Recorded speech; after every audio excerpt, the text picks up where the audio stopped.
and students in Bristol have kicked off their school year, but for some, it's their first time stepping into a classroom in nearly a year and a half. Channel 3 Eyewitness News reporter Mike Savino visited one school to see how they're helping kids transition back into the classroom. Students have been very distant, isolated from one another. Like many school districts, last year Bristol offered students 3 options for learning during the pandemic. They could take classes in person every day, learn entirely from home, or take a hybrid schedule, going in on some days but staying home on others.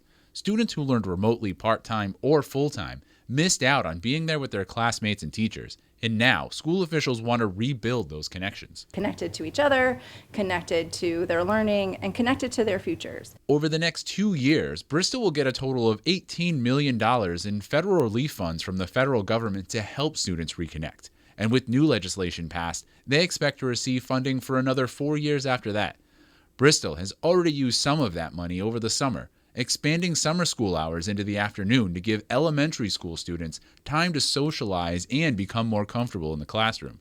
Other funds were put towards high school students and their career options after graduation. They investigated what their passions were, what their interests were, where their skills were, and then connected that to different businesses within our Bristol community. Students attended classes that focused on manufacturing, nursing, and other fields. Curriculum Director Carly Fortin says these were designed to help students who lost interest in learning during the pandemic.